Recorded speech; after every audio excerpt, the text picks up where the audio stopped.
ఆ ఆలయానికి ప్రతి ఏటా ఆదాయం పెరుగుతోంది. అలాగే రాజకీయ జోక్యం ఎక్కువవుతోంది.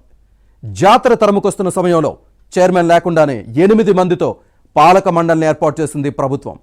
ఇప్పుడు చైర్మన్ సహా 7గురిని కమిటీలోకి తీసుకునేందుకు నోటిఫికేషన్ వచ్చింది. దీంతో ఆశావాహులు ఎవరికి వారు పైరువీలు చేసుకుంటున్నారు. కొమరవెల్లి మల్లన్న ఆలయ ట్రస్ట్ బోర్డు చైర్మన్ రేసులో ఉన్న నేతలెవరు? Watch this inside story.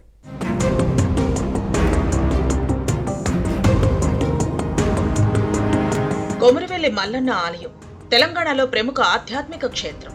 రెండో శ్రీశైలంగా వెలుగొందుతోంది. కానీ ఇక్కడ రాజకీయ విన్యాసాలే రచ్చరచ్చ చేస్తున్నాయి.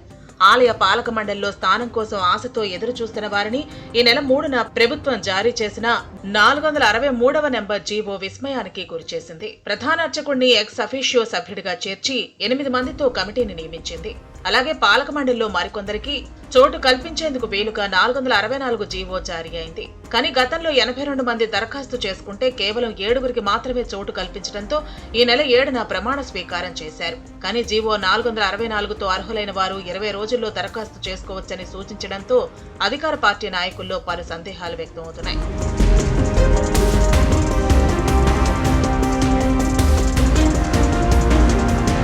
గతేడాది డిసెంబర్లో కాంగ్రెస్ ప్రభుత్వం అధికారంలోకి వచ్చింది. కానీ కొమరవెల్లి ఆలయ పాలక మండలికి నోటిఫికేషన్ జారీ చేసి ట్రస్ట్ బోర్డును నియమించే సమయం లేకపోవడంతో 20 మందితో తాత్కాలిక కమిటీని ఏర్పాటు చేసి స్వామివారి బ్రహ్మోత్సవాలు నిర్వహించింది.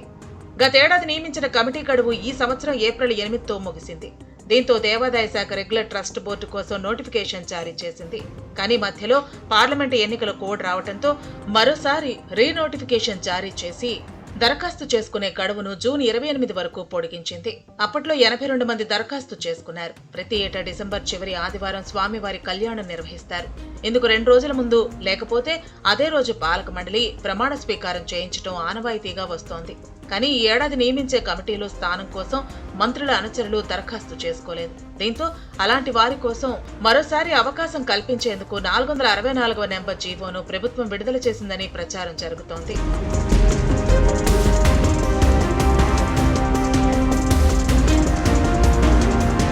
మరోవైపు జనగామ జిల్లా గ్రంథాలయ సంస్థ చైర్మన్ పదవిని నియోజకవర్గ నేత కంచె రాములు ఆశించారు. కానీ రాంబాబుకు ఇవ్వడంతో ప్రభుత్వ తీరుపై కేడర్ అసంతృప్తి వ్యక్తం చేసింది. బీఆర్ఎస్ 10 ఏళ్ల పాలనలో కేసులు ఎదుర్కొని కేడర్ను కాపాడిన రాములకు పదవి ఇవ్వకపోవడాన్ని తప్పుపట్టింది. ఈ విషయాన్ని టీపీసీసీ దృష్టికి తీసుకెళ్లింది. కొమరవెల్లి మల్లన్న ఆలయ పాలక మండలిలోనైనా స్థానం కల్పించాలని ప్రభుత్వ విప్ బేర్ల ఐలయ్య, భువనగిరి ఎంపీ చామల కిరణ్ కుమార్ రెడ్డి ద్వారా సర్కార్పై ఒత్తిడి పెంచుతున్నారు.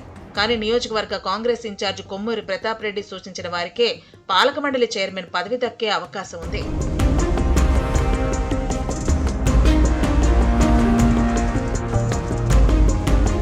వాస్తవానికి కొమరవెల్లి ఆలయ పాలక మండలిలో ప్రధాన అర్చకుడు సహా 15 మందితో కమిటీ ఏర్పాటు చేయటం ఆనవాయితీ. కానీ ప్రస్తుతం 8 మందితో ట్రస్ట్ బోర్డు నియామకం జరిగింది. మిగతా స్థానాల్లో సిద్దిపేట, హుస్నాబాద్, జనగామ, చేర్యాల, హైదరాబాద్కు చెందిన నాయకుల్లో ఎవరికి చోటు కల్పిస్తారో అన్న అంశంపై చర్చ సాగుతోంది.